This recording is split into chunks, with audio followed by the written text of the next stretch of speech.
Just as dangerous as the viral pandemic that we're now facing is the mental health epidemic that is also occurring.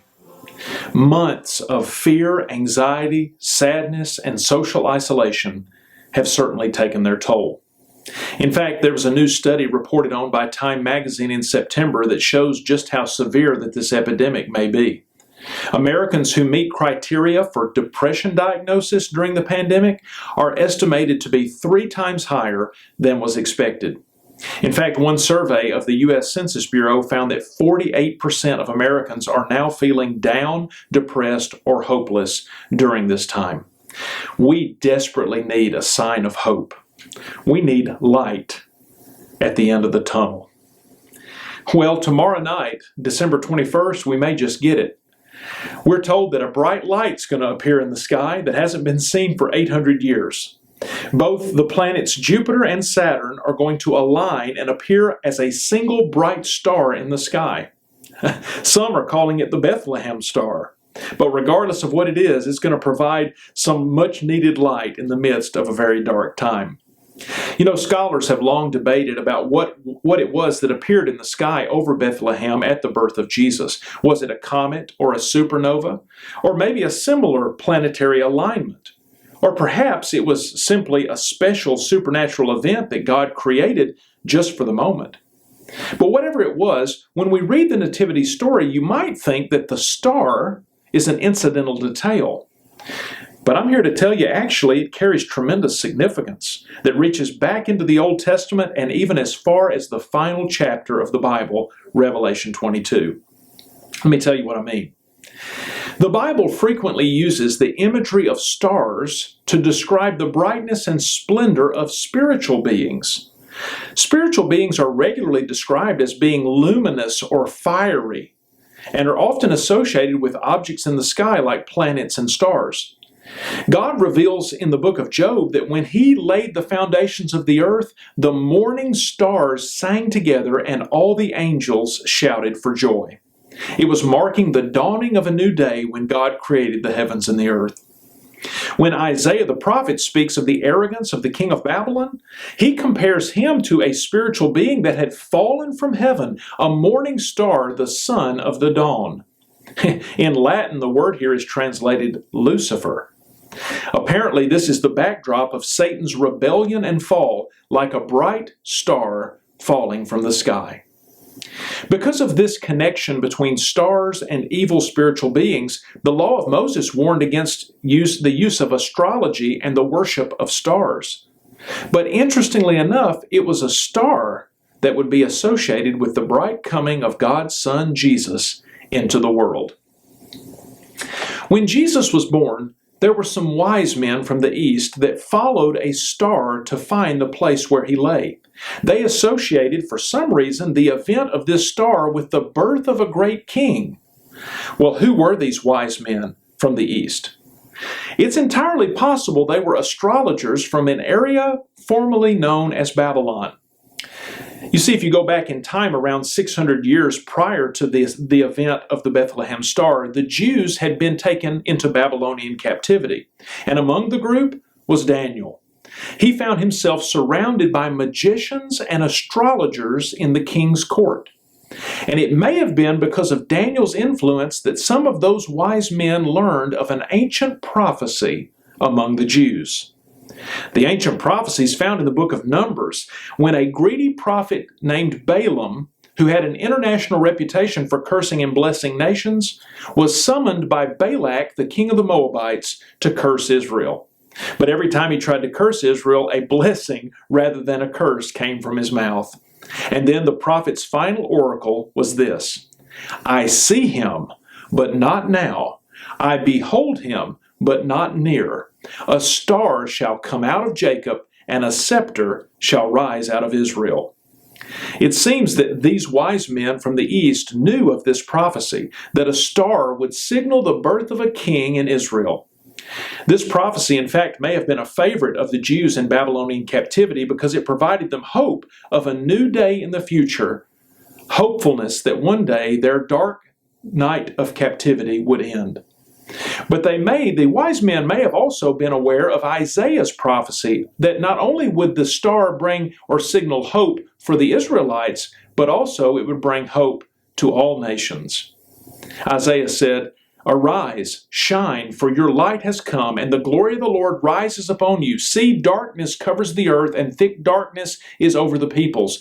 But the Lord rises upon you, and His glory appears over you. Nations will come to your light, and kings to the brightness of your dawn." You see, the star that signaled the birth of Jesus was heralding a new day that was coming amid a dark world. Well, that brings us all the way to Revelation chapter 22. The final book of the Bible, the book of Revelation, was written to encourage persecuted Christians. You see, not just in the first century, but throughout time, believers in Jesus have often found themselves in dark places. And the book of Revelation was given by Jesus as a message for the church of all time, a message of hope, that we should not give up in the midst of darkness. God is eventually going to conquer all of His enemies. Jesus will come riding in on a white horse of victory, and He will usher in a new day, a new dawn, a new heavens and a new earth. And all of the followers of Jesus will reign with Him.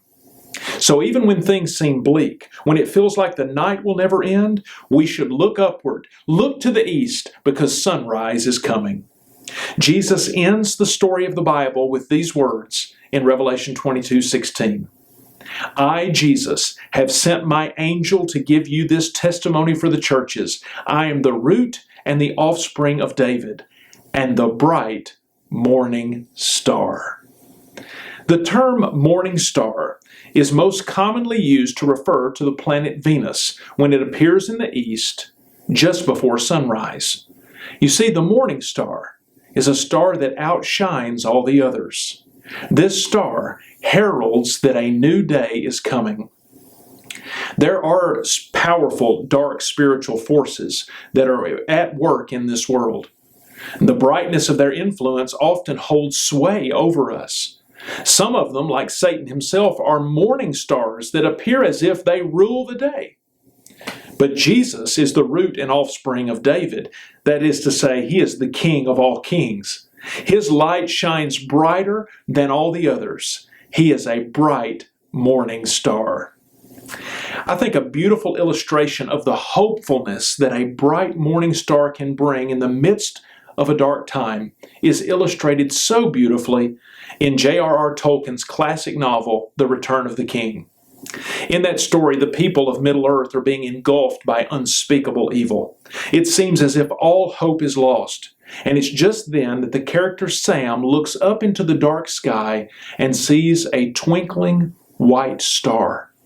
And that's when Tolkien writes, "The beauty of it smote his heart, as he looked up out of the forsaken land, and hope returned to him. For like a shaft, clear and cold, the thought pierced him that in the end the shadow was only a small and passing thing. There was light and high beauty forever beyond its reach." Well, this is the message of Revelation chapter 22 when it says Jesus is the bright morning star.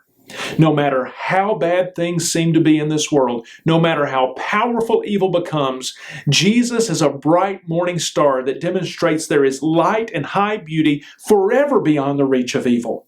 So we must cling onto this hope. Jesus is the morning star that signals that dawn for God's people is coming. Jesus says He will give those who conquer with Him authority over the nations, and He will give them the morning star. In the new heaven and new earth, Jesus will give His followers rule over angels, and we will reign with Him.